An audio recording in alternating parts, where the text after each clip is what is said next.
Gravando. Obrigado, Francine. Ela me ajuda aqui em tudo, Francine, muito obrigada. Boa tarde, boa noite, boa manhã, madrugada, enfim, não sei em que horário você vai ver. Eu quero, primeiro de tudo, quero agradecer por você estar aqui, me dar espaço na sua casa, no seu escritório, não sei onde você está vendo, enfim. Muito obrigada. Nós vamos começar um novo assunto, terminamos, né, sobre a Escola Bíblica de Abraão, e agora nós vamos partir para um assunto que é o centro da Sagrada Escritura, a pessoa do Senhor Jesus Cristo. O Senhor Jesus, ele é a exata expressão do Pai. Ele disse: quem me vê a mim, vê o Pai. Então, nós vamos tratar do assunto mais precioso que há na Sagrada Escritura. Gênesis e Apocalipse fala dele. Ele é aquele que veio para pagar pelos nossos pecados. É algo que está além da nossa imaginação, algo que assombrou os santos anjos, que deixou o universo em suspense, vendo o autor da vida rendendo, entregando a sua vida.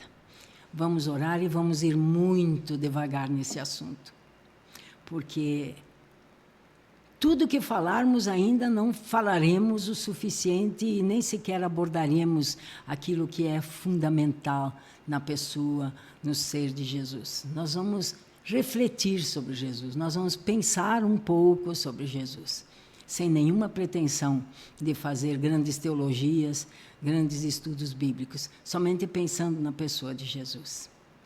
Pai, muito obrigado, Senhor.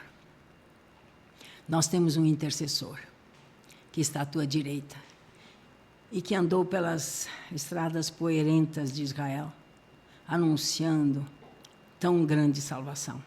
Nós te agradecemos por ele, nós te louvamos, nós te bendizemos, nós damos graças a ti, Senhor Jesus Cristo, que tem um nome que é sobre todo nome, para que ao teu nome se dobre todo o joelho no céu, na terra, debaixo da terra, e toda a língua confesse que tu és o Senhor, para a glória de Deus Pai. Seja o Senhor também desse nosso tempo aqui nessa reflexão. Amém. Amém. Então, queridos, a Sagrada Escritura mostra Deus já desde os primórdios, procurando por intercessores que se colocassem na presença dele, a favor dos seres humanos perdidos, mortos espiritualmente por causa da queda, lá desde o Jardim do Éden, né? Escravos de muitas coisas, perdidos no mundo, sem esperança, sem Deus, entregues às suas próprias paixões, coisas terríveis, coisas, algumas delas até inomináveis, e Deus procurando intercessor. Ezequiel 22, versículos 30 e 31, diz assim: busquei entre eles um homem que tapasse o muro e se colocasse na brecha perante mim a favor desta terra, para que eu não a destruísse. Mas a ninguém achei. Por isso eu derramei sobre eles a minha indignação, com o fogo do meu furor os consumi. Fiz cair-lhes sobre a cabeça o castigo do seu procedimento, diz o Senhor Deus. Então, no decorrer da história, antes da vinda do Senhor Jesus Cristo, nós temos relatos da humanidade em situações desesperadoras. Nós temos relatos da impiedade subindo a níveis insuportáveis até para o próprio Deus. Sodoma e Gomorra, dilúvio. Nós temos situações em que Deus chamando o povo, buscando a atenção através de profetas, nunca conseguiu um objetivo. Por quê? Porque antes de Jesus Cristo, mesmo sob a instrução da lei, eram sacrificados animais para dar uma consciência,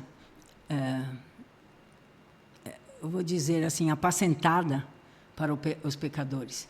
Então, mesmo em Israel, no tempo de Moisés, quando ele estipulou todas aquelas ordenanças de sacrifícios pelo pecado, o pecador apresentava um animal inocente, colocava a sua mão sobre a cabeça do animal e como que transferia, entre aspas, né, a culpa para o animal.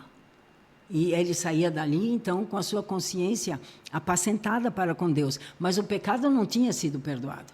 O pecado tinha sido coberto, a Sagrada Escritura afirma. Então, com o pecado coberto, o pecador podia retornar à sua casa, enfim, aos seus afazeres, consciente de que havia um apacentamento, vamos dizer. Porém, Deus disse: a alma que pecar, essa morrerá. Então, ele fazia essa transferência, mas o pecado não era perdoado. O pecado era só coberto. E Deus procurou por intercessores. E ele não encontrou ninguém. Então, nós precisamos entender que Deus é santo e justo. E que ele não desrespeita a sua palavra. Se ele disse: a alma que pecar, essa morrerá, a partir de Adão, todos os descendentes de Adão, todos morreram. Porque estavam em Adão. Então, a descendência de Adão, toda ela nasceu morta espiritualmente. Aí por quê? Porque Deus cumpre o que ele falou, né? Ele nos diz que a alma que pecar, essa morrerá, e essa alma morrerá, a menos que tenha um Salvador, um intercessor, que é Jesus Cristo. Então, o que eu proponho para vocês hoje é uma breve reflexão sobre Jesus Cristo como nosso intercessor. Isaías 59, 16, diz assim: ele procurou, mas ele não viu que não havia ajudador algum, e maravilhou-se que não houvesse intercessor. Agora escute: pelo que o seu próprio braço lhe trouxe a salvação, e a sua própria justiça o susteve. O seu próprio braço lhe trouxe a salvação. Isaías 53, versículo 1 diz assim: quem creu em nossa pregação? A quem foi revelado o braço de Yahweh? O braço de Yahweh é aquele que trouxe a salvação, que é pregada até hoje no mundo inteiro. Então, esse intercessor veio e ele trouxe a salvação. Isaías 12, você me dá um minutinho que eu quero ler aqui. Isaías 12, eu amo esse capítulo, é um capítulo curtinho. Ele diz assim: dirás naquele dia: graças te dou, ó Yahweh, porque assim, ainda que te iraste contra mim, a tua ira se retirou e tu me consolaste. Eis que Elohim é a minha salvação. A palavra salvação aqui é Yeshua.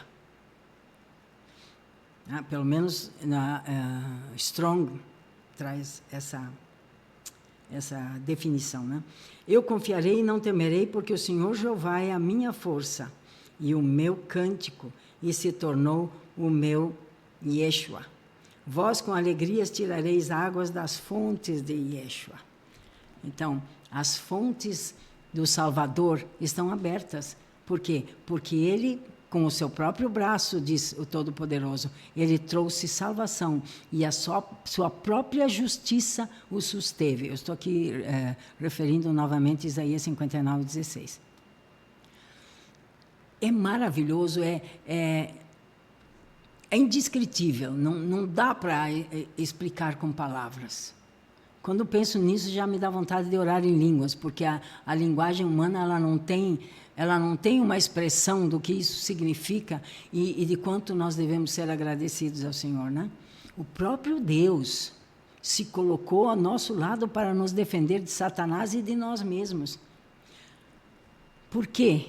Porque Jesus, Colossenses capítulo 2, se não me engano, é a exata expressão do Pai. Ele veio, ele se humilhou, assumindo a forma de servo. E ele veio à semelhança de homem, a palavra de Deus fala em Hebreus. E à semelhança de homem, ele veio executar aquilo que ninguém poderia executar, porque o único justo é ele. E na execução do propósito da salvação, ele foi para a cruz no nosso lugar. Ele morreu na cruz para expiar nossos pecados, a nossa morte espiritual. E ele ressuscitou para que nós, justificados, pudéssemos caminhar com ele nessa terra. Romanos 8, 33, 34 diz: quem intentará acusação contra os filhos de Deus? É Deus quem os justifica. É Deus quem os justifica. Quem os condenará? É Cristo Jesus quem morreu, ou antes quem ressuscitou, o qual está à direita do Pai e também intercede por nós. Por isso, Jesus Cristo pode salvar totalmente os que, por meio dele, se achegam a Deus. Ai, glória a Deus. Hebreus 10, 19 a 23 diz assim: tendo, pois, irmãos, intrepidez para entrar no Santo dos Santos pelo sangue de Jesus, pelo novo e vivo caminho que ele nos consagrou pelo véu, isto é, sua carne, e tendo grande sacerdote sobre a casa de Deus, aproximemo-nos com sincero coração, em plena certeza de fé, tendo o coração purificado de má consciência, pecados perdoados, e lavado o corpo com água pura, que é a palavra, guardemos firme a confissão da esperança sem vacilar, pois quem fez a promessa é fiel.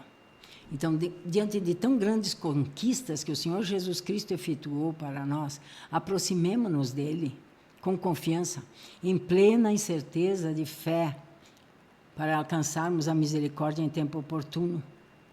Porque ao invocarmos o nosso Deus, se vamos em nome do Senhor Jesus Cristo, nestas condições, ele diz: eis-me aqui, eis-me aqui.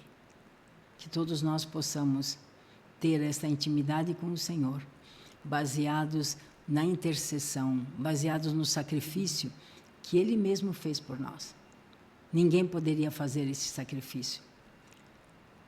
O resgate da alma humana é caríssimo. A palavra de Deus é caríssimo.